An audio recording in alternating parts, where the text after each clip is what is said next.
안녕하세요. UBC 시청자 여러분, 정치신세계 청취자 여러분, 권순욱입니다. 앞서 예고해 드린 대로 오늘은요, 이명박근혜 정권 당시에 국정원이 대북공작금으로 써야 할 돈을 빼돌려가지고 김대중, 노무현 전 대통령, 그리고 다양한 우리 국내 정치인들, 특히 우리 진영 정치인들이죠. 그 사찰하고 하는데 돈을 썼다는 내용이 며칠 전에 폭로가 됐습니다.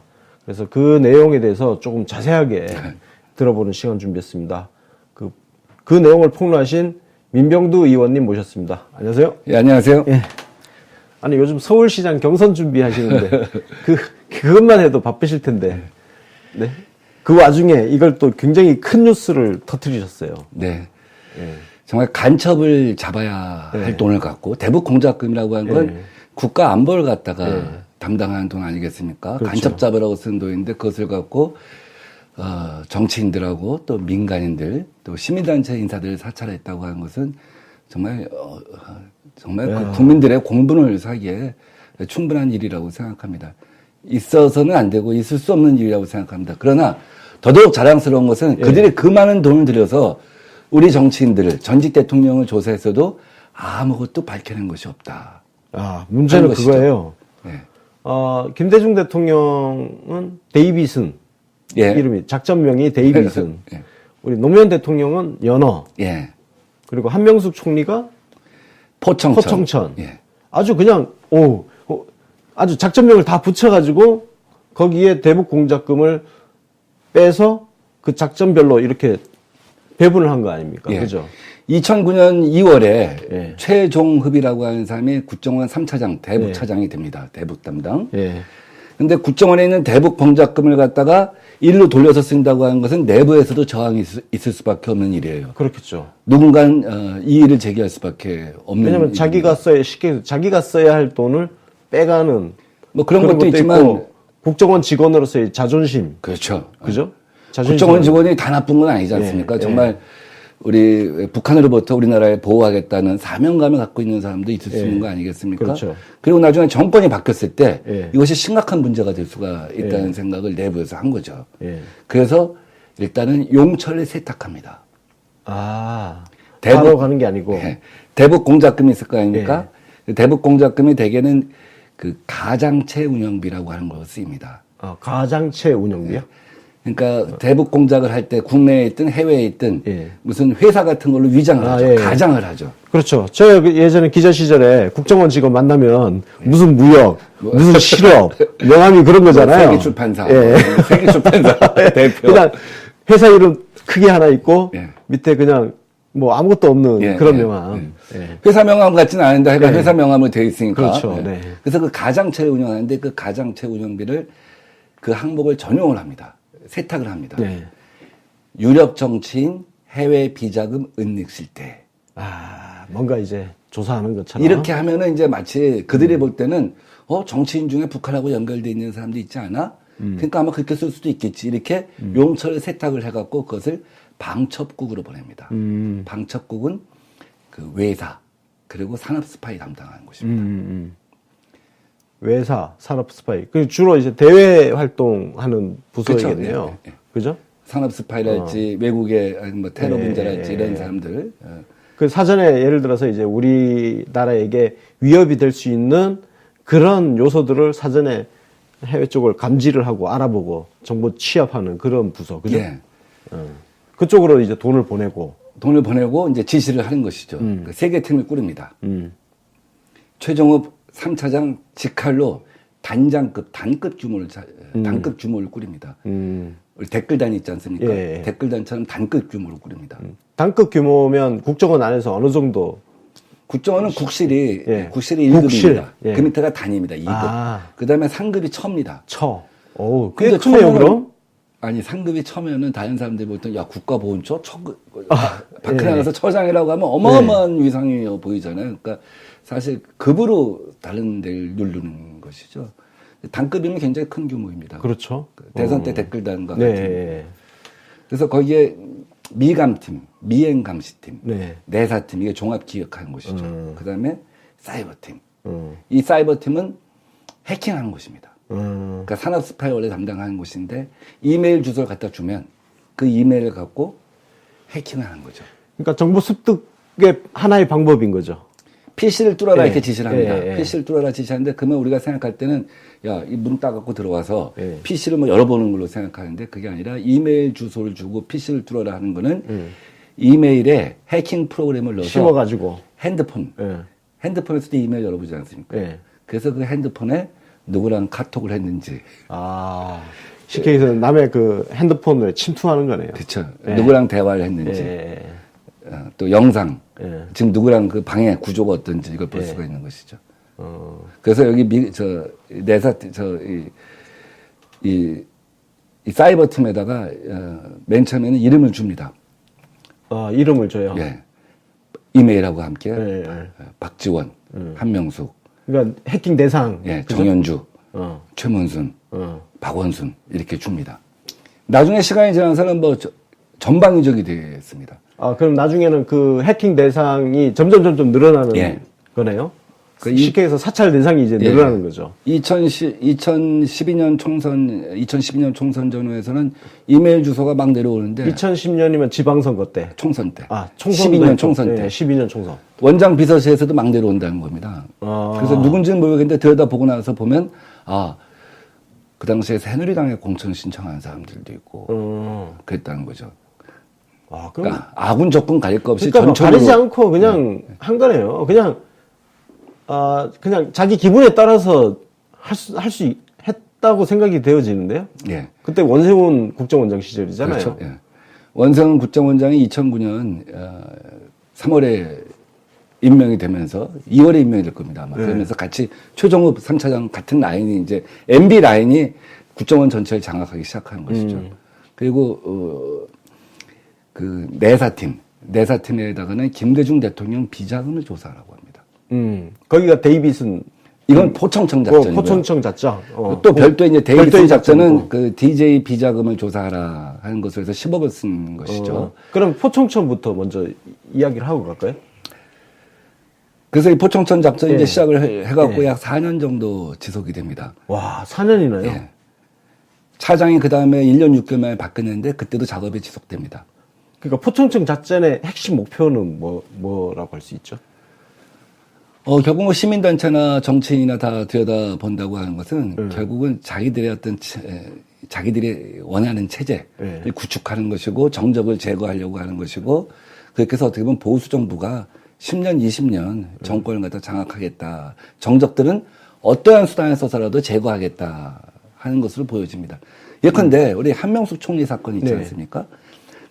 지시를 하면서 한명숙 총리 정치자금법에 위반에 관한 증거를 확보하라 이렇게 지시를 합니다. 근데 한명숙 총리 재판 과정에서 중요한 게 뭐냐면 2010년 12월에 한명숙 총리한테 정치자금을 3억 주었다고 검사에서 진술한 한신공영 대표가 있습니다. 한만호 씨. 예. 그분이 그해 12월에 진술을 하면서 자기는 겁박을 당했다. 그렇죠. 정치자금을 진실, 제공한 것이 아니라 빌려줬을 뿐이다. 예. 이렇게 얘기합니다. 그렇죠. 진술 번복을 하죠. 예. 그래서 뭐라고 하냐면은 이 사건의 최초의 제보자인 한신공영의 감사가 협조해라 검찰에 무조건. 이것은 서울시장 선거랑 관련된 것이다. 이렇게 얘기를 합니다. 그다음 두 번째는 그 다음에 2월 달에 다시 그 사람이 진술을 합니다. 그 감사가 아주 윗선에서 계획된 사건이다. 협조하지 않으면 문제가 된다. 이렇게 얘기를 해서 자기가 그렇게 검찰에 가서 진술을 했다는 겁니다. 이게 왜 중요하냐면요. 마지막에 대법원에서 최종 판결을 하면서 이 3억 원에 대해서 유죄로 인정을 하는데 빌려준 것이 예. 빌린 것이 아니라 정치자금을 받은 걸로 인정하는데 이렇게 대법원의 판결 이유가 나옵니다. 검찰이 증거를 갖고 한명숙 총리를 갖다 추궁한 것이 아니라 조사 과정에서 그냥 나온 것이다. 이게 굉장히 유의미한 게 뭐냐면 말하자면 이 사람이 이미 겁박을 받아갖고 진술한 건데 이 앞에 것이 사상된 것이죠. 네. 만약에 그렇죠. 이것이 드러난다고 한다면 한신공영의 감사가 국정원에 무슨 약점이 잡혔든지 해갖고 그렇죠. 말하자면 네. 허위로 사건을 만들었을 수가 있다는 것이죠. 협조자죠. 국정원. 그럴 수도 있다고 보는 것이죠. 예. 단정할 수는 없지만 그렇죠. 단정할 수 그렇게 없지만 유추는 가능하다는 것이죠. 추론을 할 수 있죠. 예. 그래서 굉장히 사실은 제가 이 사건을 처음 제보를 받고서는 굉장히 충격적이었습니다. 자, 그러면 포천청 작전은 이제 전방위적으로 민주당 정치인들뿐만 아니라 지방자치단체장들 그리고 시민사회단체 전방위적으로 이제 일종의 사찰을 한 거고, 데이빗은 우리 김대중 대통령님의 타깃을 맞춰가지고 했단 말이에요. 어떤 짓을 했는지. 이니셜 따갖고 예. 그 DJ 이니셜 따서 예. 데이비슨 작전이라고 얘기를 한 것이죠. 네. 그래서 해외에 있는 DJ 비자금에 대해서 조사를 해봐라. 스위스 은행에 있지 않겠느냐. 이런 이제 풍문을 갖고 접근한 겁니다. 근데 무려 그것을 10억 원을 썼다는 겁니다. 2년간. 그러니까 제가 보면 이 공작금으로 사람을 포섭한 거예요. 조작질을 했네. 조작을 하든 예. 제보를 갖다가 받으려고 하든 네. 그렇게 하는 것이죠. 뿌락지를 만들든. 그러니까 근데 결국 2년을 조사했더니 DJ 대통령이 깨끗하더라는 거죠. 결국 쉽게 해서 아무것도 못 찾거나 조작질 그 그림을 만들어내지 못하거나. 조작질조차 불가능했던 예. 거죠. 얼마나 그러니까. DJ 대통령이 깨끗했으면. 예. 이거 정말 와. 참을 수 없는 분노를 느끼죠. 야, 진짜 2년 동안 그 대북 공작금을 빼돌려서 그것도 10억이나 빼돌려서 전직 대통령님 뒷조사를 그렇게 하고 다녔다. 와. 뭐 잘은 모르겠지만 뭐 스위스 은행 관계자들도 가서 뭐 저 뭐 밥도 사고 뭐 포도주도 사고 뭐 그러지 않았겠습니까? 돈 잘 쓰고 다녔네. 그죠? 간첩 잡아야 할 돈을 갖고. 그러니까. 아니, 이거, 전부 이거 국가보안법. 이건 이적 행위예요. 그죠? 여적죄로 다 쳐넣어야 되지 않나요? 이건 이적의 행위입니다. 예. 이 적을 이롭게 하는 행위라고. 그러니까요. 봅니다. 그 시간에 안 보고 얼마나 구멍 났겠습니까? 예. 그러니까 국정원이 이명박근혜 9년 동안 개판된 거 아닙니까? 최종욱이라는 사람은 YS 때는 DJ 노벨 평화상 수상을 받지 못하게 예. 방해 공작을 했었고, 또 이명박 정부 때는 그것을 노벨 평화상 취소를 하기 위한 공작을 했던 사람이죠. DJ에 대한 생애적 적개심으로 불타있는 사람이고, 그러기 때문에 아마 그 사람을 갖다가 그 자리에 임명한 것이 아닌가. 그래서 데이비슨 작전이라고 한 걸 별도로 진행을 했고, 또 한편에서는 이 포청천 작전에서도 내사팀이 DJ 비자금을 뒤집니다. 그러나 2중, 3중을 뒤지게 했는데 결국 아무것도 안 나온 거죠. 야, 정말 전직 대통령 비자금을 그렇게 뒤지고 다녔다. 자, 근데 여기에 연어 작전도 있잖아요, 또. 와. 연어는 이제 다시 돌아온 거, 다시 돌아오잖아요. 그래서 이제 해외에 나가 있는 노무현 대통령 관련자들을 갖다가 이제 다시 소환을 해서 노무현 대통령 뒷조사를 한다는 것이죠. 근데 실제로는 제가 알고 있는 정보로는 뭐 이건 이제 보도와는 좀 다릅니다만 바다 이야기와 관련돼서 필리핀으로 도망간 사람을 한국으로 강제 송환을 해서 억지로 노무현 대통령하고 연결을 시키려고 했던 거예요. 근데 실패한 거죠. 바다 이야기는 그 당시 한나라당이 정치 공세를 엄청나게 퍼부었던 사건이죠. 예. 그래서 영국 배우 명계남 씨가 엄청난 고통을 받았기도 하고, 그때 특검을 했었나요? 특검은 아마 없었을 특검을 겁니다. 하지는 않았죠. 하여간 뭐 노무현 하여튼 대통령 근데 측근들이 그쵸. 바다 이야기를 통해서 엄청난 엄청 정치함을 해먹었다. 해먹었다 하는 네. 것이죠. 그리고 그 사람들은 그렇게 확신을 가졌을 수도 있고. 그래서 그걸 확인해 보려고 그래서 한 거예요. 조사를 한 거죠. 조사를 했더니 결국 안 나오니까 마지막 가서는 필리핀으로 도망간 바다 이야기 관련자 하나에서 잡아갖고 어떻게 엮어보려고 했는데 그것도 실패한 거죠. 그 연어 작전에 들어간 돈은 얼마 정도 들어갔어요? 그건 제가 잘 기억이 못하겠습니다. 하여간 정말 저는 한편에서는 분노, 한편에서는 자랑스러움. 우리 정부가 이만큼 깨끗했다. 국정원이 그만한 공작금을 갖고 뒷조사를 하고 했는데도 아무것도 나오지 않았다는 거 하나. 이건 정말 자긍심, 자랑. 또 한편에서는 엄청난 분노. 이 사람들이 이적행위에 대한 분노. 아마 지난 우리 이명박 박근혜 정부 10년간 그 모 신문에 나오는 거 있잖아요. 정보 관계자에 따르면 뭐 북한 정보 나온 거 있잖아요. 자세히 살펴보세요, 한번. 그럼 다 나중에 보면 사실이 아닌 것으로 판명났습니다. 그러니까 아마 정치 위기 시에 그런 가짜 정보나 흘리고, 국회 정보위에서 보고한 거 보면 맞는 게 없어요, 나중에 보면. 그러니까 이렇게 허튼 데다 돈을 쓰고 있으니 실제로 대북 정보가 숭숭 구멍이 뚫린 것이죠. 대북 정보에는 관심이 없었던 거예요. 오직 국내 정치에만 그냥 관심이 몰입돼 있어가지고 여기를 어떻게 쉽게 얘기해서 우리 민주진영의 정신적 기둥이 김대중 노무현 대통령이신데 이 두 분을 어떻게 하면 흠집을 낼까, 그리고 나머지 관련 정치인들 전부 어떻게든 흠집을 내고 해서 저는 지금 이번에 의원님이 밝혀내신 이 사안은 그야말로 보수정권, 사이비 보수정권 장기 집권 프로젝트의 일환으로 민주진영 괴멸 작전을 펼쳤다. 정확하게 예. 보신 겁니다. 예. 그러니까 우리의 정신적 기둥을 갖다가 상처를 내고 괴멸시키고 그렇게 함으로써 민주정부가 다시 들어설 수 있는 토대 자체를 갖다가 예. 없애버리려고 한 것이죠. 아마 그 어딘가에는 더 큰 작전명이 있었을지 몰라요. 예, 뭐가 보수정부 더 있을 20년 장기 집권 플랜이랄지 예. 뭐 이런 게 있었을 수도 있다고 생각이 예. 듭니다. 저는 그 추론이 지금 이 말씀 들으면서 나오거든요. 왜냐면은 저쪽 사람들 입장에서는 김대중 노무현 대통령의 그 10년이 너무나 끔찍한 겁니다. 그래서 다시는 그런 시대를 살지 않아야겠다. 그래서 각고의 노력을 실제로 했잖아요. 그러니까 이런 작전을 갖다 펼쳤다고 한다면 노무현 대통령 마지막에 네. 논두렁 시계 사건 같은 거는 예. 어떻게 어떤 차원에서 공작이 이루어졌는지 정말 저는 반드시 진실을 규명하고 싶어요. 여기서 이제 확장을 조금 거기는 하면 또 무슨 작전이 예. 있었을지 무슨 공작명이 또 있었을지. 예. 바로 그 지점인데요.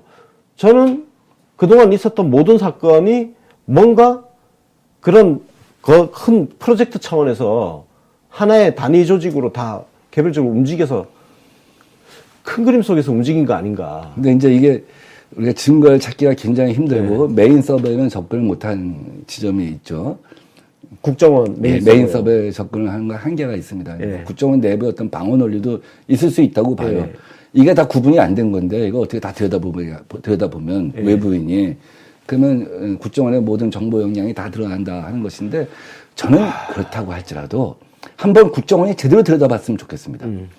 지금 국정원이 제대로 들여다봐서 지난 10년 동안의 대북 정보는 제대로 축적된 것인지 정말 정확한 것이었는지 우리 정보 역량이 정말 제대로 구축된 것인지 한편에서는 들여다봐야 한다고 생각합니다. 스스로를 모니터링 해야 되고 또 한편에서는 잘못된 것이 있으면 다 드러내서 우리의 정보 역량 자체를 기본적으로 개편해야 한다고 생각합니다. 제가 지금 의문이 드는 게 바로 그 말씀 이어서 의원님이 새롭게 지금 폭로하신 거잖아요. 이게 지금까지는 국정원이 스스로 밝힌 게 아니잖아요. 예, 지금까지는 특수활동비에서 유용된 것이다 하는 정도만 나왔었는데 예. 대북 공작비를 유용했다고 하는 것은 제가 취재를 해서 밝히는 것이죠. 처음으로. 그러니까 그러면서 그러면- 검찰이 이제 후속 조사를 예. 한 것이고요. 그러면 서훈 국정원장 체제에서 자체 TF를 꾸려가지고 적폐청산 과제 쫙 해가지고 했는데 이거는 이미 세간에 이슈가 됐던 목록들밖에 없거든요. 그럼 나머지 목록은 자체적으로 추가 조사 같은 걸 하고 있나요? 제가 거기까지는 잘 모르겠으나 서훈 국정원장께서 TFT를 꾸렸을 때는 이런 원칙을 갖고 있었습니다. 국정원 식구 중에 몇 명을 차출해서 TFT를 꾸렸을 경우 너는 그러면 과거에 나쁜 짓 안 했느냐 독진 객긴 아니냐 이래서 자유롭지 못하기 때문에 그 사람들이 철저하게 조사를 못할 것이다. 대신 장점은 이런 게 있을 수 있죠. 속속들이 알 수가 있죠. 그렇죠. 근데 이 단점이 사실은 너도 공범자라고 하는 그런 그 내부의 시선 예. 때문에 철저하게 조사를 못할 거다. 너도 똥 묻은 개잖아. 그쵸. 그런 거. 네, 정확하게 표현하셨습니다. 그러니까 외부 사람들만 구성을 하게 됩니다. 외부 사람들만 구성돼서 그동안 알고 있었던 것들 있지 않습니까? 네. 댓글 공작이랄지 이 예. 리스트를 작성해서 들여다보기 시작한 거죠. 그래서 관련자의 진술, 양심적인 자기 진술에 기초할 수밖에 없었던 것이죠. 서버는 들어갈 수 없었고. 그래서 한계가 있었던 것입니다. 그 적폐청산위원회 TF도 국정원 안으로 들어가지 못했다. 예. 그렇던데. 맞습니다. 예. 바깥에 사무실 있으면서 그냥 자료를 요청하면 국정원 안에서 바깥에다 갖다 주고 그리고 관련자 누구누구 면담하고 싶다 그러면 와가지고 면담하고 예. 이거는 우리 조사가 권순호 되겠습니까? 대표 기자님도 잘 아시는 것처럼 우리 삼실 기자라고 하죠. 네. 출입할 수 있는 데가 화장실, 기자실, 면회실. 그 안에 들어갈 수가 없는 것처럼 국회의원들도 국정감사할 때 그 안에 들어갈 수가 없습니다. 별도의 회의장에서만 국정감사를 합니다. 저도 국정원을 한번 들어가 봤었는데 예 그냥 그 회의장 말씀하신 그런 데였던 것 같아요. 저는 B137 예. 남산에 있는 국정원 고문실에서 아 45일을 들어가 본 적이 있습니다. 그렇게 들어가시면 안 되고. 저는 3실 플러스 알파 고문실 조사실까지 가봤습니다. 아, 두 번이나 가셨잖아요. 제가 독재 정권 하에서 반국가단체 구성죄로 예. 한 번 들어가는 사람은 좀 있는데 예. 두 번 들어가는 경우는 거의 없습니다. 항림 사건하고 항림 사건, 제한의회 그룹 사건. CIA 사건 두 번 들어갔습니다. 뭐 독재 정권이 저한테 준 영광의 훈장이라고 생각하고 있습니다. 예. 하여튼 뭐 그렇게 국정원 들어가는 건 안 좋은 거고. 근데 지금 그만큼- 한계가 있는 거죠. 그게. 예. 아니 근데 그러면 그게 지나치게 국정원 내부 논리 아닌가요? 저 좀 답답하긴 한데 예. 그걸 뚫기가 굉장히 힘든가 봐요. 내부의 저항을. 국정원 내부의 저항 어떻게 보면 조사 과정에서도 그 사람들이 진술을 갖다가 제대로 하지 않고 거부하고 이런 것들은 결국 평생 자기 국정원 식구끼리 사실 의지하면서 살 거 아니겠습니까? 양지에도 있고 예. 또 뭐 하여간 그 뭐 저 경조사도 그렇죠. 가고 예. 거기서 이제 인간적으로 배척된다는 것이 굉장히 힘들었을 것이고 하나는. 근데 그것은 사실 뭐 올바른 독립의식은 아니라고 보죠. 그래서 독립의식보다 더 앞서가야 할 것은 애국심, 민족의식이라고 생각합니다. 그러니까 누구도 자기 식구, 우리 식구라는 이런 거기서 왕따 범주화에서 못 벗어나는 거죠. 거기서 왕따 되긴 싫다. 예. 그게 자기 삶의 거의 대부분이니까. 나만 똥 묻었냐? 너도 똥 묻었지. 예. 뭐 이런 너는 거. 뭐 그래 잘났다고 이런 거죠. 예. 그리고 이제 또 한편에서는 어쨌든 그 국정원 서버를 들여다본다고 하는 것은 사실은 정보가 우리 저 대법관 그 우리 법원 행정처 컴퓨터도 들여다보는 게 그렇게 힘들지 않았습니까? 네. 들여다본다고 하는 것은 정보가 구분이 안 돼 있는데 어떻게 여기 범죄 정보라고 서버에 구분되어 있는 게 아닌데 국정원 업무를 위반해서 행해진 공작들의 리스트가 서버에 한 칸에만 구분되어 있는 게 아닌데 니들이 들여다보면 다 들여다봐야 되는 거 아니냐, 외부인이. 비밀 허가증이 없는 사람이 이걸 다 들여다볼 수가 있느냐.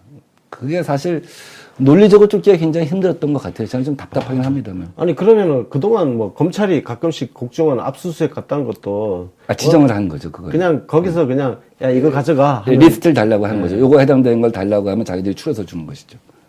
역사적으로 국정원 아마 압수수색이 2번인가 있었던 예, 것 같은데 그렇죠. 그때도 항상 그런 형식이었죠.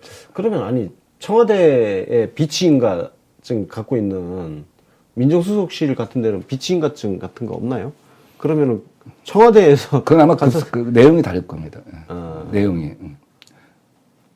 내용이 다르다. 근데 조금 하여튼 저는 이번에 의원님의 이 폭로를 보면서 이거 국정원 적폐청산 이거 제대로 안 되고 있는 것 같은데 이 생각이 일단 들었어요. 왜냐면은 국정원이 내놓았던 13가지 그 목록은 알고 있는 것, 그럼 국정원이 정말 개혁 의지가 있다면 우리가 이미 알고 있는 13가지의 목록이 아니라 나머지 것을 더 내놔야 되는 거 아니냐. 근데 이거는 스스로 내놓은 게 아니라 의원님이 취재해서 지금 밝혀놨단 말이에요. 굉장히 어렵게 취재를 했죠. 국정원 TFT도 밝혀내기 힘들었던 건데 예. 이 취재 과정은 사실 뭐 쉽지는 않았습니다. 어떻게 취재하셨어요? 진짜 근데, 궁금하다. 아니 어떻게 취재하셨어요? 살짝만. 살짝만. 예. 이게 보면 여기에 가담한 이 작전에 가담한 직원들이 막 그 승진 보장도 받고 예. 또 일부 직원들은 이거 불법 아니냐 문제 있다 이의 제기도 하고. 그럼 이의 제기했던 직원들 혹시 불이익 같은 거 안 받았어요? 지붕을 뚫든 천장을 뚫든 무엇이든지 가져와라 하고 지시를 한 겁니다. 승진은 내가 책임지겠다까지 지시한 겁니다. 국정원에서 이 정도 지시를 하면 예산은 상관없이 일을 해라 하는 얘기인 겁니다. 그래서 쓰고 싶은 수단 방법 수단 방법을 가하지 않고 사람을 포섭하고 사람 포섭비가 제일 큰 거죠. 그러니까 미행 감시팀은 사실 큰 돈이 안 된다고요. 주야로 교대하면서 뭐 기름값 많이 들고 밥값 들고 그런 정도이죠. 그다음에 이제 접촉자 식대비, 포섭비, 경력금. 이제 어떤 성과를 갖고 오면 경력금을 줄 거 아니겠습니까? 뭐 경력금도 어떤 사람은 성과에 따라 500만 원 받는 사람도 있을 것이고 또 5천만 원 받는 사람도 있을 것이고 그래서 이 공작은 대개 4년, 5년 하고 끝난다고 합니다. 정권이 바뀌면 다음 정권에서 와서 들여다보게 돼 있거든요. 이 사람들 어쨌든 승진을 시켜줘야 되잖아요. 승진시키면 중간에 승진시키면 다른 사람이 들어와야 되는데 그렇게 되면 보안이 유지가 안 되잖아요. 그래서 대개 4년 내지 5년을 갖다가 합니다. 근데 이 과정에서 그 밑에 있던 처장이 단장급 조직이었는데 처장이 난 이건 못하겠다. 나한테 보고하지 마라. 나는 모르는 걸로 하겠다. 이게 나중에 큰 문제가 생길 것을 안 것이죠. 그분 어떻게 됐어요? 그거는 제가 잘 모르겠습니다. 아. 예. 그분은 뭐 자기가 보고를 받지 않겠다고 했으니까 내막은 잘 모를 거예요. 그래. 그러니까 나 책임은 못 지겠다. 이거네요. 이건 범죄다고 생각한 예, 거죠. 그냥 우리가 고급척이라는 표현을 쓰는데 고기 굽는 척 그냥 보고도 아유 됐고 뭐 그래 나는 안 본 거야 하고 내 고기나 구워서 먹고 이건데 여기서 이거 하면 안 됩니다. 불법입니다 하고 위에다가 그 직원을 하면 자기가 계급이 강등되거나 좌천될 뭐 테니까 그냥, 그러진 못하고 예. 최소한의 양심을 했으니까 나는 불관여하겠다 이렇게 된 거죠. 근데 이게 국실 업무, 단급 업무, 척급 업무는 계속 진행되거든 업무는 원장이나 대통령한테 보고가 안 됩니다. 네. 그런데 차장이 독자적으로 생성한 업무는 원장한테 보고하게 돼 있고 대통령한테 보고하게 돼 있다고 합니다. 그러니까 MB한테 보고됐다고 보는 것이죠. 네. 그 다음에 박근혜 정권 당시에 남재준 원장이 취임을 하면서 이것을 주시합니다. 그래서 감찰팀 보고 감찰하라고 합니다. 그때 내부에서 자빠집니다. 이거 감찰하면 대북 공작 역량이 와야 된다. 뭐가 있는 것처럼. 이미 와야 된 건데. 자기들이 이미 대북 공작금을 빼돌렸으니 대북 공작 쪽은 그냥 놀았을 거 아닙니까? 그러니까 대북 공작 역량이 와야 됐다는 것이 드러난다. 뭐 이런 거 아니겠어요? 네, 그러니까. 근데 왜 그럼 박근혜 정부에서 이걸 들여다보려고 했겠느냐. 네. 자기들도 아이디어를 얻으려고 했겠죠. 저는 그렇게 봅니다. 제가 박근혜 정부 하에서 민간인 사찰이 어떻게 진행되는지는 잘 모르겠습니다만, 이명박 정부에서 이걸 했어? 우리도 벤치마킹 해야지. 그래서 뭔가 딴 걸 꾸렸을 것이라고 봅니다. 근데 제 취재가 아직 거기까지는 가고 있지는 않습니다. 지금 하여간 취재 중입니다. 취재 중인데 결과가 나오면 뉴비씨에 먼저 나와서. 네, 알겠습니다. 감사합니다.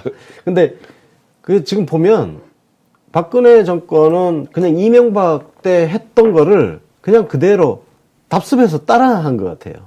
베껴서 하는 거. 그러니까 심지어 블랙리스트를 보면 업데이트도 안 하고 그냥 이명박 때 쓰던 거를 그대로 갖다 쓰는 그런 흔적도 나오고. 그러면 사실 되돌아보니까 이명박 정부 때 유신 시대로 예. 되돌아갔어요, 국정원이. 저는 이명박 박근혜 청와대하고 국정원은 사실은 유신 시대 전두환 시대였다고 생각합니다. 예. 그 사람들의 생각이 거기서 멈춰져 있었던 것이죠. 그 사람들의 생각은 그때가 지고지순했고 최고의 국가였다고 생각하는 것이죠.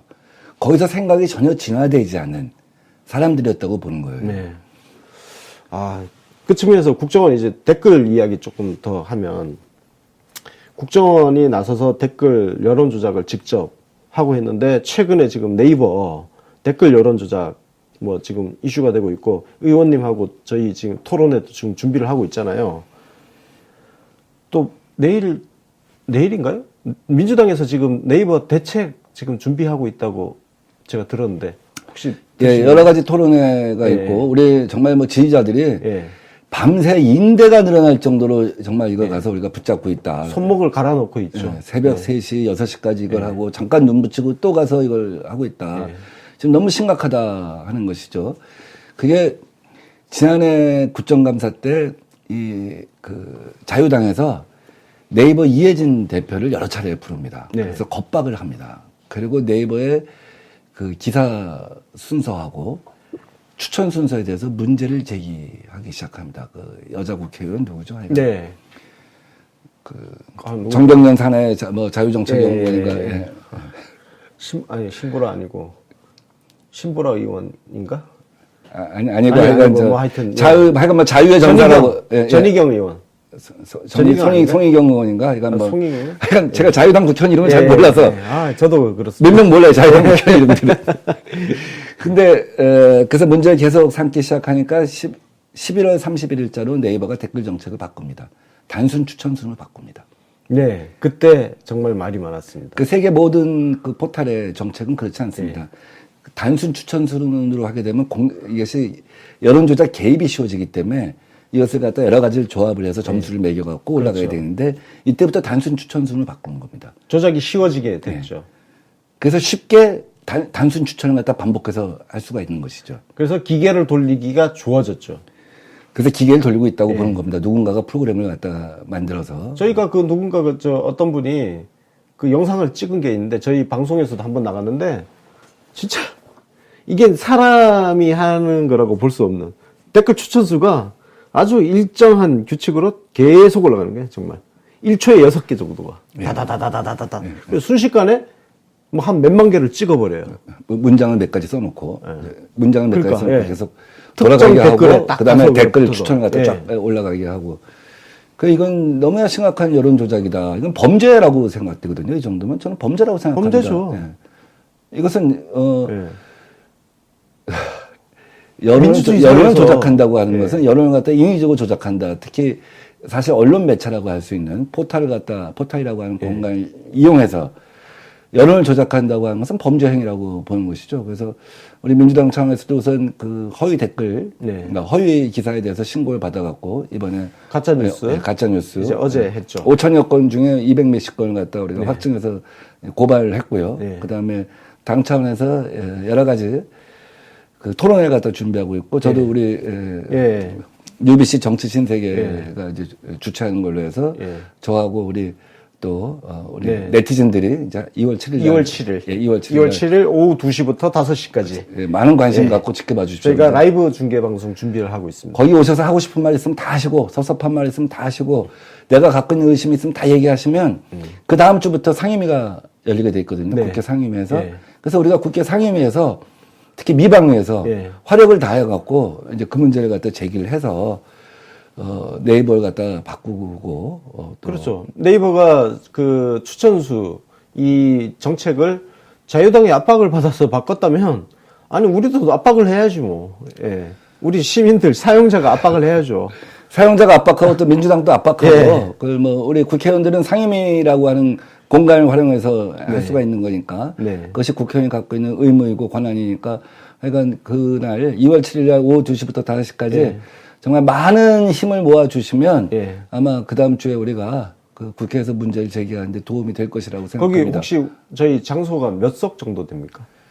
한 100석 정도. 100석 정도? 예. 예. 100석도 다 채우고 우리 또 라이브 중계도 하니까 시청도 많이 좀 하시고 그랬으면 그리고 좋겠다는 예, 생각이 정말 드네요. 그 손가락이 부러질 예. 정도로 고생하셨던 분들이 있으면 예. 생생하게 와서 증언해 주시면 더 좋을 것 같아요. 예. 안녕하세요. 조광래 중고차 대표 조광래입니다. 대한민국의 주인은 바로 우리입니다. 나라다운 나라, 시민이 이끄는 정의로운 대한민국을 위해 팟캐스트 정치 신세계와 조광래 중고차가 함께합니다. 중고차 사고 파실 때 믿을 수 있는 조광래 중고차 1800-9538 고맙습니다. 그 네이버 문제에 대해서 지금 당 안에서 의원님들 사이에서 좀 이제 인식이 확산되고 있는가요? 예, 그 우리 의원들 단톡방에 예. 관심을 가져야 한다 하는 얘기들도 올라오고 그래서 조금씩 사람들이 예. 이제 시선을 갖다 모으기 시작합니다. 사실 뭐 예. 국회의원들은 개인적으로는 그 댓글에 이제 가서 댓글을 갖다 살펴볼 시간들이 별로 그렇죠. 없기 때문에 실태를 알 수가 없습니다. 그것의 심각성을 좀 잘 모르는 경우가 많은데 또 아마 2월 7일 날 토론회 하게 되면 당에서도 아마 굉장히 관심을 갖고 들여다볼 것이라고 생각합니다. 그렇습니다. 그거는 사실 가서 현장을 한 번이라도 보지 않으면 그 심각성을 알 수가 없어요. 막연하게 어이 뭐 댓글이 뭐 어이구 댓글 가지고 왜 그래? 아주 대수롭지 않게 생각하기 좋거든요. 근데 제가 정말 가끔씩 말씀드리는 게 댓글이 정말 그렇게 대수롭지 않으면 왜 이명박근혜 정권이 국정원을 동원하고 기무사를 동원하고 그렇게 댓글단을 댓글단을 운영하면서 그렇게 애를 썼겠습니까? 예? 중요하지도 않은데 저는 그래서 그걸 중요하지 않다고 생각하시는 분들한테 그 말씀을 드리고 싶은 거예요. 그러니까 시장의 우상, 극장의 우상 뭐 이런 게 있는데 제가 볼 때는 포탈의 우상, 댓글의 우상이라는 게 있다고 봐요. 예. 거기서 우상이 만들어진다는 거죠. 잘못된 상이. 예. 시장에서 우리가 왜 우리가 국밥집에서 싸웁니까? 왜 갑론을박합니까? 네. 인터넷이 없었을 때는 DJ 대통령이 한 문장을 줍니다. DJ 대통령은 그날 메시지를 한 문장을 계속해서 반복해요. 반복하다 보면 우리 시장의 전사들이 시장에서 이제 감론을박할 때 예. 그것이 거의 외워지니까 이제 그 가능한 거 아니겠습니까? 그다음에 메시지를 간명하게 그냥 그쵸, 반복. 하나만 그다음에 반복. 노무현 대통령은 이제 가장 강한 가슴을 때리는 언어로 그렇죠. 이제 국민들을 갖다가 이제 동원하는 것이고. 노무현 대통령은 본인이 진짜 카피라이터셨죠. 예. 정말 메시지 강하게 그냥. 그렇죠. 예, 예. 그다음에 이제 극장의 우상이라고 하는 건 이제 가장 TV 종편 같은 거죠. 네. 거기서 우상이 만들어진 것이죠. 네. 지금 그동안 종편의 폐해가 얼마나 컸었습니까? 정말 지금 근데 지금 장난 이제 아닙니다. 포탈의 우상을 만들어내는 거예요. 사실 우리가 극장의 우상, 시장의 우상, 포탈의 우상을 갖다가 막아내고 시장의 이성, 극장의 이성, 포탈의 이성을 갖다 구축해야 되는 거거든요. 그 싸움이라고 보는 겁니다. 지금은요, 정말 최악이 된 게 뭐냐면, 언론이 일단 종이 매체, 인터넷 매체에서 텍스트로 기사를 해요, 써요. 그러면 이게 종편을 통해서 확산이 됩니다. 동시에 포털을 통해서 확산이 돼요. 근데 이게 또 계속 돌고 돌아요. 계속 돌아요. 그러고 나면 연세 드신 분들이 이제 목욕탕에서 이제 전파를 하고, 국밥집에서 전파를 하고, 노인정에서 전파하는 거죠. 그러니까 이게 어디서 중간에 연결고리가 한 번이라도 끊겨야 되는데 끊기는 지점이 없습니다. 그리고 더군다나 여기에 카톡으로 퍼날라지죠. 그러니까 사실 우리 댓글 방어하시는 분들 이렇게 가끔 보면 그냥 다 차라리 다 그냥 아예 손 놔버리면 어떨까 이런 의견도 나오는데 가끔은 차라리 그게 나을 수 있겠나? 아예 그냥 쓰레기판으로 그냥 냅둘까? 그런 생각 들기도 하거든요. 그 정도로 하여튼 종편 얘기 나와서 그런데 요거 뭐 제가 즉석에서 지금 네. 그 3월 달에 그 재승인 허가 승인 그 있다고 그러는 것 같더라고요. 3월 달인가요? 그 조건부 재승인이 작년에 났었죠. 예. 작년에 3월 달은 좀 빠른 것 같은데요. 제가 볼 때 조금 몇 달 훌 것 같은데. 예. 제가 미방위가 아니라서 거기까지는 잘 모르는데. 맞아요. 조건부 재승인이 작년에 조건부 재승인이 났었죠. 두 군데인가가. 예, 맞아요. 그 조건부 재승인이라고 좀. 뭐 공중파도 세 군데가 아마 조건부 재승인이 났을 KBS, 겁니다. MBC, SBS도 조건부 재승인이고. 좀 그런 거 좀 안 했으면 좋겠는데. 조건부 재승인은 왠지 그냥 우리가 보기에 안 되는데 그냥 형식상 경고장 하나 조건부 주면서 재승인을 그냥, 하면은 이제 이 친구들이 이제 유화적인 태도를 보이지 않겠느냐. 전혀 안 그런 것 같아요. 정권에 대해서 유화적이거나 사실은 항복에 가까운 태도를 보이지 않겠느냐 했는데 이제 패널들을 가는 걸로 자기들이 의무를 다했다고 보는 것이죠. 그래서 실제로 패널이 사실 뭐 그 전에 악역을 담당했던 분들이 이제 많이 바뀌고 새로운 분들로 대체된 건 맞습니다만 그 이후에는 최근 들어와서 3, 4개월은 이제 뭐 최저임금 문제랄지 여러 가지 이슈를 갖고 지금 종편은요 가짜뉴스 생산의 진원지입니다.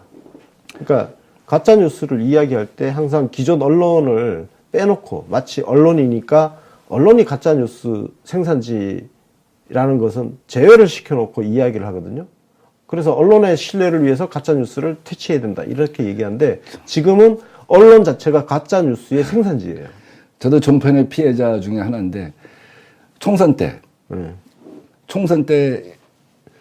돌아다니면 2016년 총선 때 저는 뭐 탈당하겠다거나 탈당할 생각이 전혀 없는데 돌아다니면 그 사람들이 언제 탈당하냐고 다 물어보는 거예요. 그래서 인터넷에서 뉴스를 검색해보면 제가 나오질 않아. 탈당한다는 얘기 나오질 않는데 종편에 나오는 사람들이 막 이제 그때 이제 우리 당을 갖다 어떻게든 좀 와해시켜야 되니까 뭐 탈당할 가능성이 있는 사람 리스트가 또 이만큼 부풀려갖고 막 그 얘기를 하는 거죠. 그럼 저는 동네를 다닐 수가 없는 거예요, 이거 갖다가. 네. 근데 우리가 총선 때는 그런 거 모니터 할 시간이 없잖아요. 그래서 또 어떻게 일일이 해명이 어떻게 아니, 무슨 얘기를 했는지 알 수가 없는데. 그러니까 새벽 6시부터 밤 12시까지 우리 돌아다녀야 되는데. 그런 일이 뭐 진짜 피해를 당해본 사람 입장에서는 끔찍한 일입니다. 근데 뭐 이 정도가 아니라 지금 정권 자체를 흔들려고 사실은 근거 없는 얘기, 논리적으로 부적합한 얘기. 사실 믿거나 말거나 얘기들 갖다 너무 많이 써야 되니까 이거는 우리 대선 전만 해도 사실 그 모니터를 되게 열심히 했거든요, 당에서. 종편 패널들의 발언을 다 모니터를 했었단 말이에요. 그 24시간 모니터는 아니지만 약간 그 주 토론 시간이 있지 않습니까?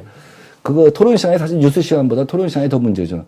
그걸 모니터를 갖다 했었는데 아마 요새는 어떤지 모르겠습니다. 근데 모니터링하고 해도 사실 거기에 대한 페널티, 제재 이게 굉장히 불명확한. 쉽지가 않죠. 그러니까 언사 이런 것들 있지 않습니까? 방송의 품격에 안 맞는 언사 이런 것들은 이제 경고 수준의 경고를 할 때 할 수 있는 근거가 있단 말이에요. 그런 것들이 쌓이면.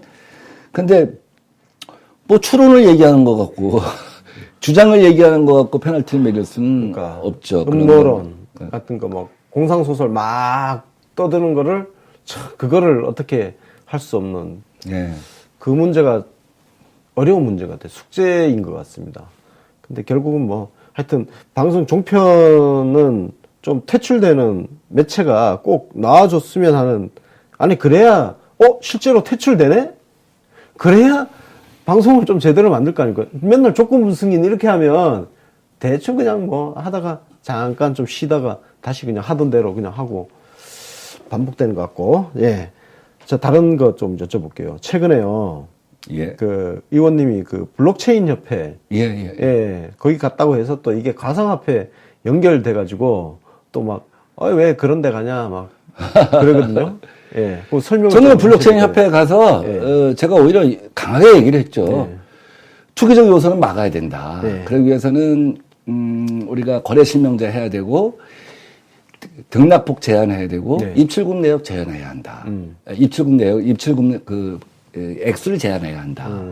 이래야지 투기적 요소를 갖다 없앨 수가 있다. 다음 두 번째는 거래는 건전화하도록 하자. 거래가 건전화되도록 하려면 어떻게 되냐면 이 거래소 등급제를 실시하고 거래소 등급제 실시한다고 하는 건 뭐냐면 이 등급에서 시큐리티 문제나 여러 가지 문제가 있는 경우는 퇴출한다는 그냥 퇴출시키겠다는 거죠. 퇴출시키겠다는 얘기죠. 기준 만들어서 그렇죠. 이 기준에 못 들어오는 그러니까 우리가 한꺼번에 모든 걸 갖다 거래소에 폐쇄하겠다. 이거는 사회적 파장이 너무나 큰 문제이고 또 한편에서는 이것이 산업적 측면에서 발전할 수 있는 요소도 있다고 하니까 아예 싹을 잘라버릴 수는 없으니 그렇다고 한다면 이것으로 인해서 손해보는 사람들, 망하는 사람들 그 다음에 투기하고 세금 탈루하는 사람들 이건 막자.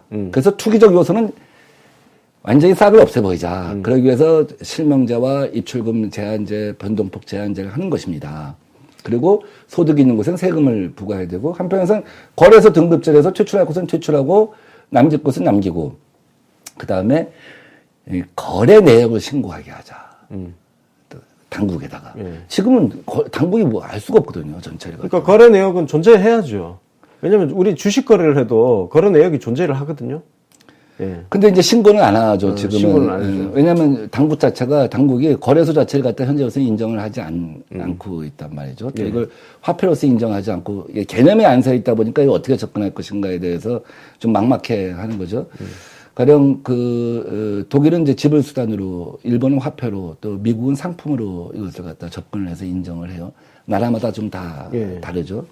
그래서 하여간 투기적 요소는 없애고, 거래는 건전화하고, 그 다음에 산업으로서 발전할 수 있는 측면이 있다고 한다면, 우리가 그 부분은 들여다보자. 예. 근데 블록체인 기술하고 가상화폐가 딱 무조건 결부되는 건 아니라고 지금 얘기가 나오거든요.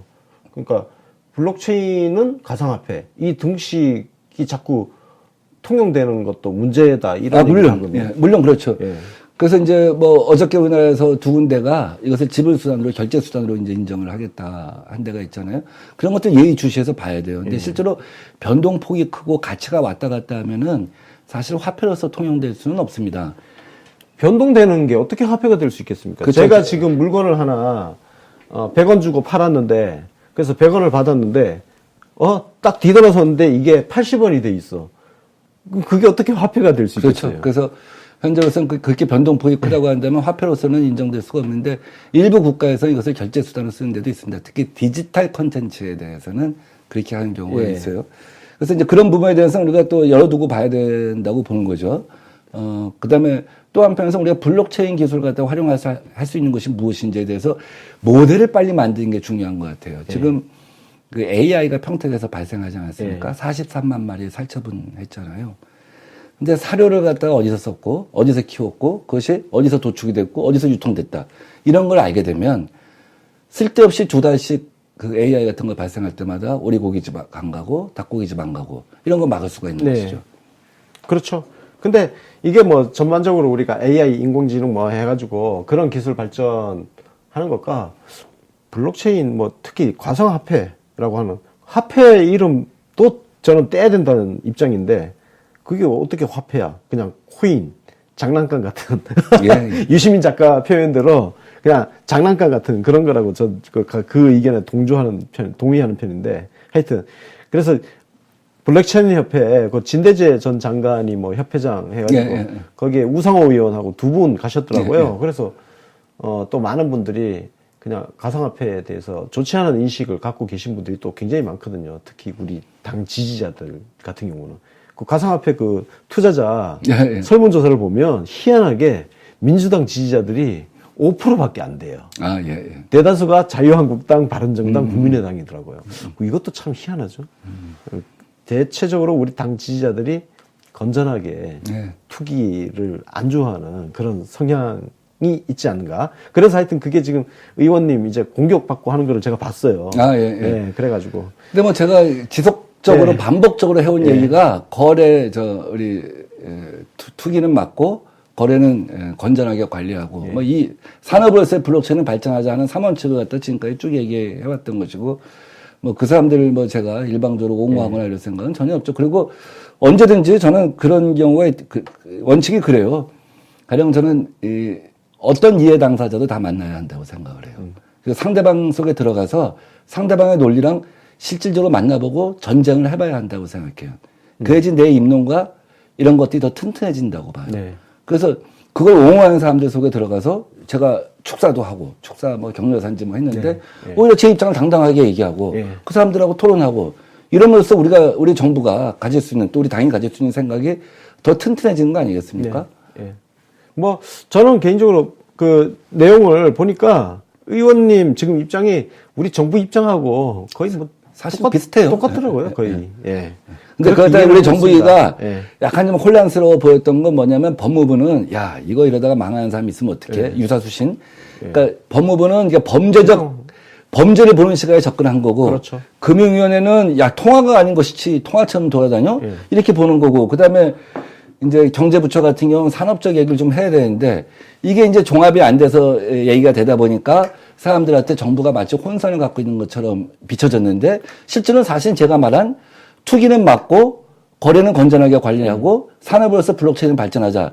제가 3원칙이라고 명명을 갖다 했을 뿐이지 정부도 사실 비슷한 얘기예요. 정부가 애초부터 우리가 3원칙을 갖고 있다고 하면 그렇게 정부가 혼란스러웠던 것처럼 보이진 않았을 거라고 생각합니다. 알겠습니다. 이 얘기는 요 정도 하면 될 것 같고요. 자, 이제 서울시장 이야기 좀 예. 해보겠습니다. 시간 충분한가요? 예, 충분히. 우리 저 뒤로 더 길게 가도 됩니다. 예. 예. 저희가 뭐 어디 지상파 종편처럼 시간 딱 편성표대로 하는 데가 아니니까. 지금 구도가 박원순 시장 원톱으로 달리고 있고 이제 그 뒤에 박영선 의원 그리고 우리 의원님 그리고 우상호 의원, 전현희 의원 그리고 정봉주 전 의원하고 정청래 전 의원은 출마를 할지 안 할지 조금 일단 약간 뒤에 잠재 후보 둘 빼놓고 그러면 한 5명 정도 그 오룡이면 얼마나 좋겠어요. 예. 원톱이라고 표현하시니까 그냥 일단 오룡으로 우리끼리 뭐 얘기를 네. 어떠세요? 그러면 일단 예비 경선을 해야 되잖아요. 예. 근데 이제 이런 거죠. 박원순 시장은 네. 서울시장을 7년 해오셨지 않습니까? 네. 그리고 어떻게 보면 30년간 그 대중적으로 알려지신 분 아니에요? 네. 저는 이제 막 시작을 한 겁니다. 예. 그래서 박원순 시장이 어디 라디오스타 라스에 나가서 게임 끝났다 여론조사 보니까 근데 저는 이제 게임 시작이다 이렇게 봅니다. 그리고 제가 시작할 때부터 박원순 시장 만나 뵙고 이런 얘기를 했었어요. 제가 시장님하고 생각이 한두 가지가 다르면 나가지를 않습니다. 대중성이나 인지도에서 엄청 차이 나는데 나가서 제가 뭘 할 수 있겠습니까? 그러나 생각이 다릅니다. 그리고 박원순 시장은 한 번도 생각해보지 못했던 정책들을 제가 준비를 했습니다. 저는 그 어느 때보다도 정말 정책으로 치열한 선거를 할 겁니다. 그리고 자신이 있습니다. 그런 얘기를 했습니다. 그리고 최근에 제가 발표한 청년 신혼부부 주택 정책 같은 경우는 완전히 이건 뭐 정부적인 과제가 되고 있습니다.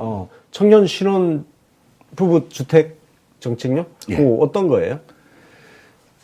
우리나라 청년, 대한민국 청년, 특히 서울 청년들은 17.6%가 청년 빈곤주택에 살고 있습니다. 네. 청년 빈곤주택이라고 하면 독립된 샤워룸이 없거나 독립된 식당이 없는 경우를 얘기하는 것이죠. 굉장히 심각하죠. 그러면 원룸은 해당이 되겠네요. 원룸은 독립된 공간이 말 그대로 하나에 그냥 다 연결돼 있으니까. 하여튼. 예, 하여튼 17.6%가 그렇고, 예. 그 다음에 이제 서울의 초등학교가 첫 폐교 사태가 났었죠. 이제, 물론 취소를 했습니다만, 심각한 거예요. 그 다음에 서울의 청천초등학교는 올해 신입생이 15명입니다. 교동초등학교도 15명입니다. 아, 교동, 여기 서울 시내에 있는, 종로에 있는 예. 역사 굉장히 오래된 학교인데. 예. 서울의 초등학교의 6.8%가 두 학급 이하입니다. 1학년이. 예.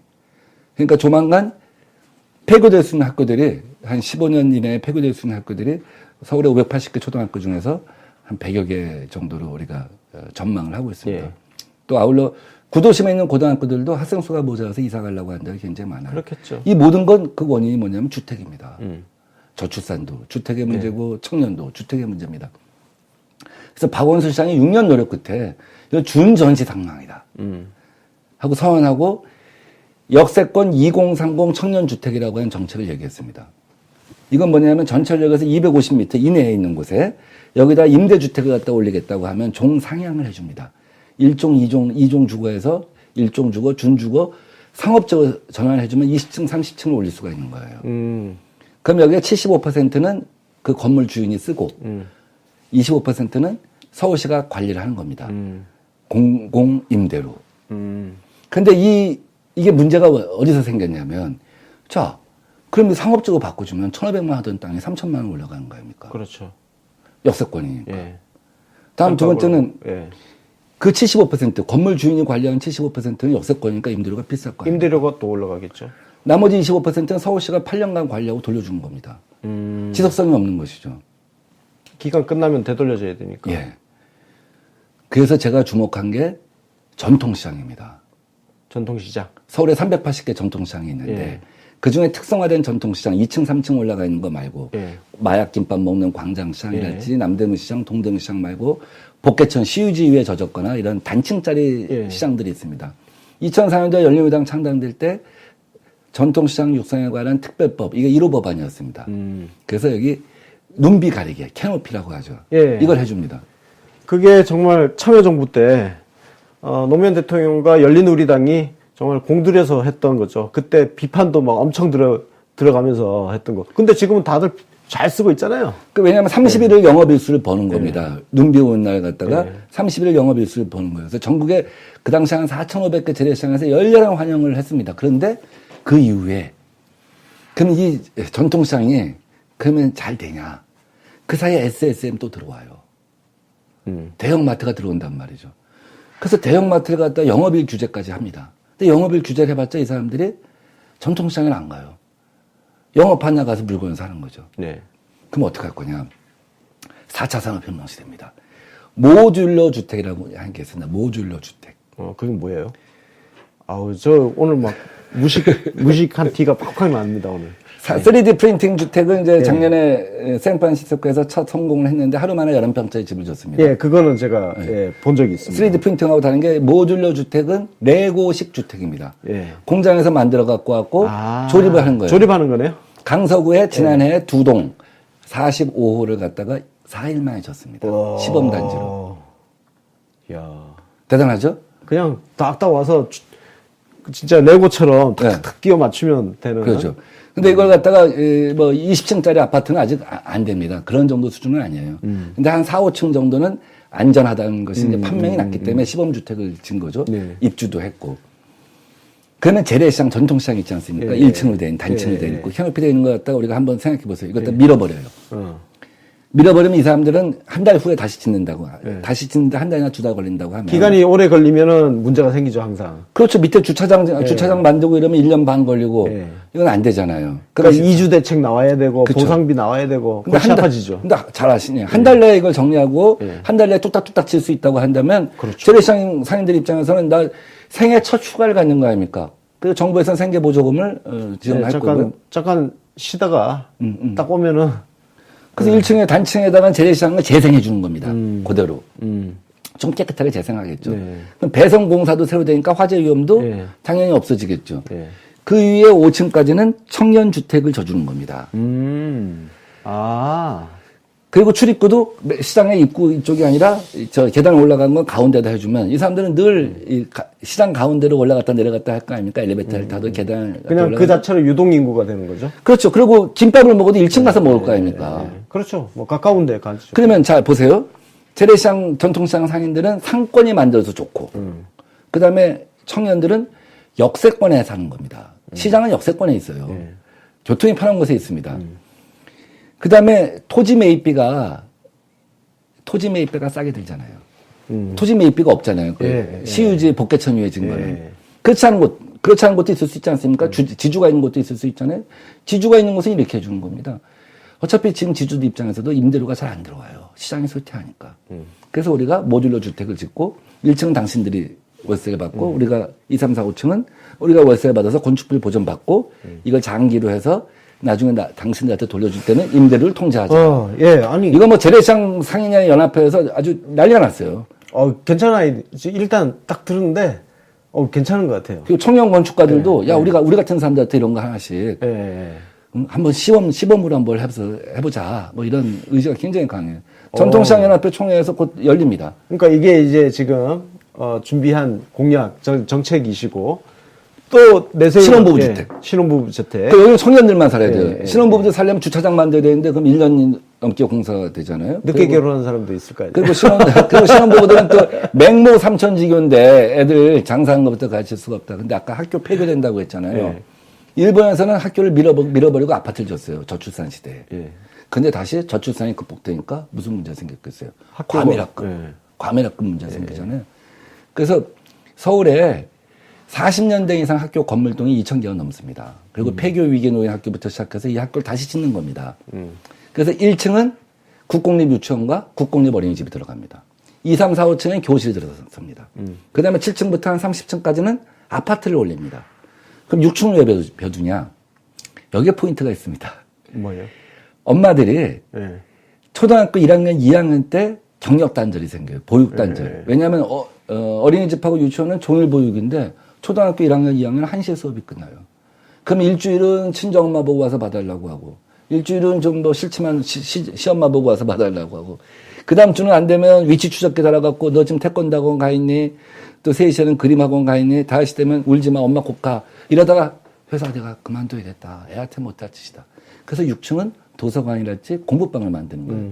그러면 전업주부 아빠, 전업주부 엄마가 거기 와서 애들 오후 프로그램을 관리해 주는 것이죠. 그럼 일가정 양립도 되고 학교에 입주해가면서 입학하면서 입주하고 졸업하면서 퇴거를 하고 그 다음 세대한테 물려주고. 그 기존 학교 좀 이제 학급수 줄어들고 있는 기존 학교에 대한 어떤 리빌딩 아이디어인 거네요. 그죠? 그렇죠. 예. 이게 뭐 정부에서도 굉장히 그 좋은 반응을 얻었습니다. 정부에서도 아마 아니 뭐 다양하게 아이디어를 많이 갖고 계신 것 같은데. 은행 오피스텔. 그러니까 은행들 지금 갈수록 비대면 거래가 되잖아요. 은행 점포 안 찾아가잖아요. 찾아가지 않고 다 이걸로 하지 않습니까? 그러면 그런 데다가 은행 오피스텔 갖다 올리는 거예요. 제가 막 그러면 그건 사회적 공헌 차원에서 임대료를 통제할 수가 있는 것이죠. 이것들은 다 교통이 좋은 곳에 있습니다. 학교, 시장, 은행.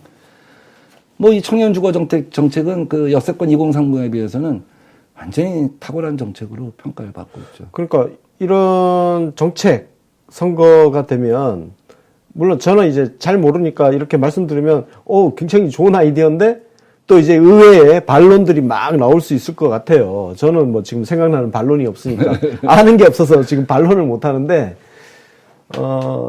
이런 정책 토론을 좀 해볼 필요가 있을 것 같습니다. 예, 뭐 민주당 차원에서 어떤 토론회 같은 건 저는 뭐 이렇게 얘기합니다. 제가 예. 갖고 있는 정책은 지금 3개만 선보였습니다. 앞으로 10개를 선보일 텐데 그건 그 누구도 생각해보지 못했던 겁니다. 흑수저에게 희망을 주는 정책, 지금 우리 100세 시대라고 하는데 건강 100세가 문제인 거죠. 또 노인 일자리랄지 이런 거는 다른 당은 안 되고 우리 당에 시의원, 구의원, 시장, 군수, 구청장, 도지사 하려고 하는 사람들은 다 무상으로 써라. 이렇게 선언을 했습니다. 이춘희 세종시장은 그 양반이 분당 신도시, 일산 신도시 만든 분 아닙니까? 그리고 그렇죠. 그리고 세종시 세종시 건설할 때 그 꿈을 완성해가는 분인데 청장이셨죠? 지금도 여전히 예, 지금 세종시장 하고 계시고. 그분이 당장 갖다 쓰겠다는 거예요. 어떻게 이런 아이디어를 얻었냐고. 그래서 제가 아니 세종시에도 재래시장이 있습니까? 그랬더니 있죠. 아, 세종시에도 거기 신도시인데? 이제 신도시가 있고 이제 구도심지. 예, 예. 아, 저기 옛날 그 조치원. 뭐 하여간 어디 있다고 하더라고요. 예. 그분이 또 이제 더 저한테 감동받은 거는 개헌과 함께 여의도 국회의사당을 세종시로 옮기고 예. 국회의사당을 4차 산업혁명 창업의 전당으로 바꾸겠다. 이것도 완전히 감동받았어요. 이건 노무현 대통령 꿈의 완성이고 강남북 균형 개발이에요. 동여의도에 금융위 있잖아요. 서여의도에 국회의사당을 세계 한 20개 국가가 같이 운영하는 4차 산업혁명 공동 캠퍼스로 짓는 거예요. 국회 도서관은 과학관으로 만들고 국회 부속 건물들은 창업 공간으로 만드는 거예요. 이 정도 해주잖아요. 금융이 있어, 기술이 있어, 한강이 있어. 배 타고 일하다 힘들면 게임 받는다 힘들면 배 타고 이제 배가 옵니다. 한강에 요트 탈 수 있어요. 홍대 가서 데이트해. 그다음에 용산에 공원이 돌아오면 거기 가서 조깅을 해. 이 정도가 되면 세계의 인재들이 모이기 시작합니다. 그러니까 지금 갖고 계신 아이디어는 국회를 세종시로 내려보내면 그 자리에 단순히 국내 창업자들을 위한 공간을 만드는 게 아니라 세계의 젊은이들이 모여들 수 있는 창업 공간을 만들겠다. 대한민국의 심장을 바꾸는 거죠. 문재인 대통령하고 차기 서울시장 가령 민병들하고 하면 지금은 일단 뭐 하면 이제 가서 공동의 테이프 커팅을 하면서 대통령께서 이렇게 선언하신 거예요. 대한민국의 심장을 바꿨다. 이 심장을 바꿨다는 말은 무슨 의미냐면 4차 산업혁명 시대에 맞는 사지선다형 교육을 비롯하여 초등학교, 중학교, 고등학교의 교육, 심지어 군대도 우리나라는 토요일날 일요일날 되면 내무반 선임 눈치 보고 부처님 초코파이 먹으러 갈까 예수님 초코파이 먹으러 갈까 고민하잖아요. 이스라엘은 군대가 창업의 교육기관입니다. 그래서 공고를 낼 때 어느 부대 출신 우대 이렇게 나옵니다. 대한민국은 군대도 바꾸고 학교도 바꾸고 제도도 바꾸고 문화도 바꿨다. 심장을 바꿨다. 전 세계의 4차 산업혁명 관련자요. 대한민국으로 와라. 여기 오면 문화도 있고 홍대라고 하는 홍대랄지 하는 대학 문화도 있고 젊은이들이 즐길 수 있는 용산공원이랄지 생태도 있고 금융도 있고 기술도 있다. 이건 얼마나 심장이 떨리는 상상력이니까 제가 의원 카톡방에 올렸더니 국회의원들이 정말 심장이 떨리는 상상력이다. 노무현 대통령의 꿈의 완성이다. 강남북 균형 개발이다. 왜? 동작구, 용산구, 마포구, 영등포구가 강남, 서초, 송파와 버금가는 새로운 중심이 될 것이다. 뭐 그런 건 있는 것 같아요. 우리가 인식 속에 막 우리 판교밸리 얘기하고 한때는 이제 그로 디지털밸리, 그죠? 지금 가산 디지털밸리 이런 거 얘기하고 그다음에 상암 그리고 한때는 이제 요즘은 조금 이제 약간 쇠락했지만 테헤란밸리 그 과거 김대중 대통령 시절에는 그때는 테헤란밸리가 이제 새로운 벤처 산업 하면은 테헤란밸리가 떠오르고 했던 것처럼 그러니까 새로운 심장 이게 뭐냐면은 4차 산업 딱 하면은 여의도가 이렇게 탁 떠오르는 이런 거 그게 조금 연상이 좀 되긴 합니다. 근데 자 정책 선거가 중요한 거는 좋은 정책을 갖고 계셔도 이거를 서울 시민들한테 잘 알려내는 과정이 필요한 것 같고 그리고 정책도 검증도 이제 받아야 되고 더 그거보다 시급한 것은 컷오프를 통과하셔야 돼요.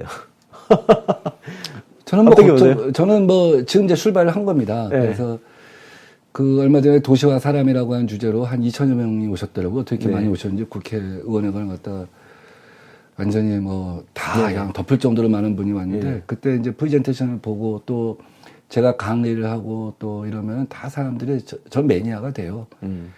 제가 뭐 민주야학당, 그다음에 우리 정치대학 이런 데서 강의하고 또 심지어 4차 산업혁명 관련된 그 협회랄지 교수님들 상대로 강의를 갖다 한 20여 회 이상 했는데 그분들이 한 2달만 다니면서 이렇게 아침 저녁으로 강의하면 정말 바람이 일 것 같다. 자기 대한민국이 갑자기 새로워지고 눈이 반짝거려지고 얼굴이 밝아진다는 얘기를 참 많이 하거든요. 제 얘기를 들으면. 지금 말씀하신 지벨리 같은데 아파트형 공장은 우리가 아파트에 맞은편 집 사람하고 1년에 한두 번 못 보잖아요. 그렇죠. 아파트형 공장은 그게 안 됩니다. 판교는 좋은 클러스터예요. 근데 제가 말씀드린 것처럼 문화랄지 금융이랄지 자연이랄지 이런 것들이 한꺼번에 어우러져서 서로 다른 DNA가 만날 때 폭발이 되는 거거든요. 베를린 죽음의 띠, 베를린 장벽. 거기가 지금 독일 4차 산업혁명의 아우토반, 스마트 팩토리의 4.0이 됐어요. 2001년도에는 거기가 독일에서 가장 가난한 도시였습니다. 그때 독일 시장이 이렇게 선언합니다. 유럽에서 가장 문화가 자유로운 도시를 만들겠다. 그래서 영국, 프랑스, 이태리 젊은이들이 와요. 7, 8년 지나니까 IT로 돈 번 친구들이 동유럽에서 옵니다. 그래서 인디밴드와 IT가 만나고, IT와 영화가 만나고, 그러면서 폭발이 생긴 거예요. 그러다 보니까 하나씩 붙는 거죠. 유럽의 다국적 기업 본사들이 다 일로 옵니다. 인재들이 있으니까. 저는 이렇게 되면 용산의 구점무단지에 아시아의 다국적 기업 본사들이 다 올 거라고 생각합니다. 여기서 일자리들이 생기고 4차 산업혁명에 있어서 우리가 가장 앞선 국가가 될 수 있다. 일대 사건을 만들어야 한다 하는 얘기입니다. 제가 이런 얘기를 갖다 이제 해나가기 시작하니까 전도사들이 생겨나가고 있어요. 그리고 민병도야말로 문재인 정부 혁신의 기관차가 되어줄 것이다. 저는 주택정책. 저는 그 청년주택정책, 신혼부부 주택정책, 또 제가 뭐 미세먼지 대책도 뭐 지금 시간이 이렇게 충분치 않습니다만 나중에 흑수저에게 희망을 주는 대책들이랄지 이런 것들은 문재인 정부의 혁신의 기관차 역할을 해주는 겁니다. 제가 연구원장으로서 우리 민주정책연구원 문재인 대통령의 당대표 시절에 소득주도 성장이랄지 한반도 신경제 지도랄지 또 일자리 정책이랄지 이런 것들을 갖다가 입안을 하는데 깊이 관여했던 사람 아닙니까? 그래서 그때 우리 그런 정책을 많이 만들었어요. 또 한편에서 대통령 되신다면은 혁신과 4차 산업혁명을 얘기하잖아요. 근데 여기 제가 좀 정부에서 발표한 것을 보면 조금 부족하다고 느껴져요. 근데 저의 이런 정책들이 문재인 정부의 혁신의 기관차 역할을 한다고 한다면 그래서 문재인 대통령 민주당 정부 성공시대 줄여서 얘기하면 문민시대를 만들 수 있다고 한다면 저는 많은 사람들이 제 전도사 역할을 해줄 거라고 봅니다. 네. 문민시대 얘기하니까 예, 시간 좀 지났지만 조금만 더 할게요. 혼자 방송하시더라고요? 아, 예, 힘들어. 예. 그거 간격이 어느 정도 돼요? 7회까지 했는데 아마 조금 한두 번 더 하고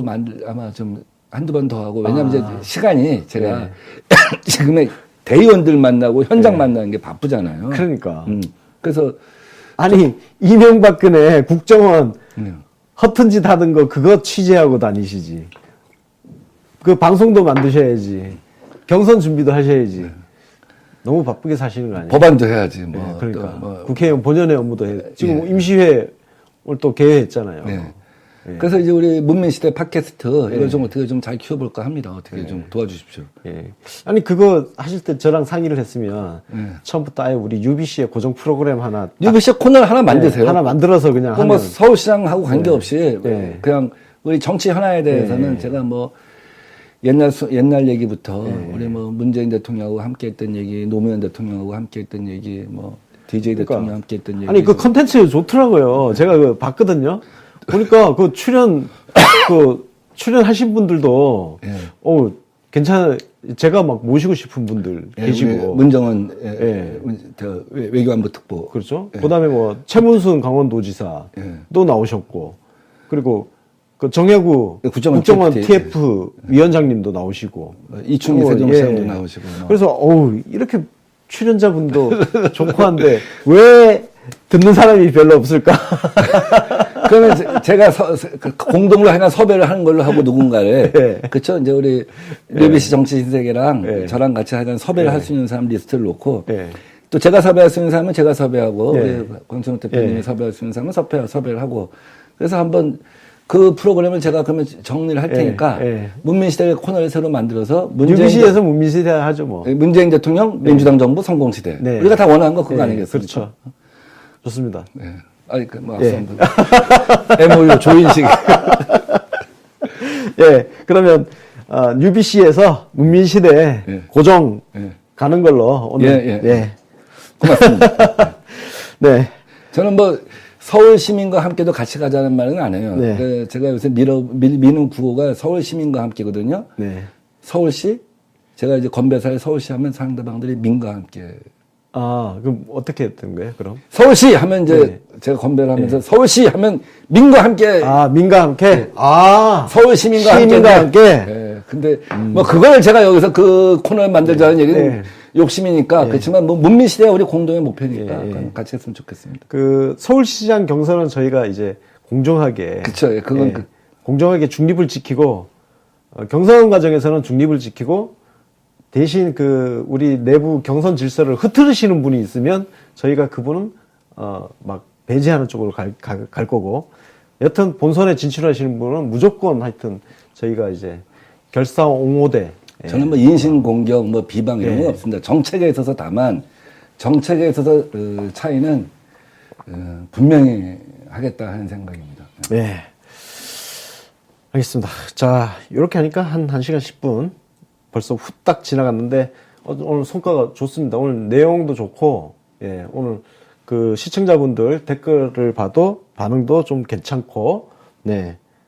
여러분들 그 우리가 정치인을 우리가 평가할 때 조금 다양한 관점에서 두루두루 요렇게 저렇게 뜯어보고 해서 장점도 발견해내고 그리고 안 보이던 단점이 보이면 그건 그거대로 또 평가를 하고 예, 그렇습니다. 저는 그 우리가 그 편견에서 벗어나려는 노력을 좀 해야 되지 않을까. 그래서 다양한 분들을 앞으로 계속 더 모실 거고요. 예, 그래서 우리 민주당이 장기 집권하는 데 있어서 다 같은 우리 동지적인 관계를 갖고 있다는 것들을 밑바탕에 깔아놓고 예, 서로 이렇게 소통하는 자리를 계속 만들어 보도록 하겠습니다. 자, 의원님 뭐 그래도 서울시장 경선 후보시니까 마지막으로 좀 그 관련해서 한 말씀 하시고 정리하도록 하겠습니다. 네, 저는 미래는 우리가 상상하는 만큼 생각하는 만큼 크게 다가온다라는 확신을 갖고 있습니다. 사람의 최소한을 지탱해 주는 것이 아니라 사람의 가능성을 최대화시켜 주는 것이 정치인이 해야 할 일이다라는 생각을 갖고 있습니다. 그러한 믿음을 갖고 서울을 사람이 중심이 되는 도시, 사람이 정말 가치를 인정받는 도시로 만들어 나갈 생각입니다. 네. 자, 오늘 그 민병도 의원님 모시고 국정원 이야기부터 시작해서 정말 다양한 이야기를 재밌게 나눴던 것 같습니다. 여러분들은 어떻게 보셨는지 모르겠지만, 예, 다음에 또 우리 문민시대에는 빨리 협의를 해서 편성되는 대로 공지를 하고 시작하도록 하겠습니다. 다음 인터뷰에서 또 뵙도록 하겠습니다. 감사합니다.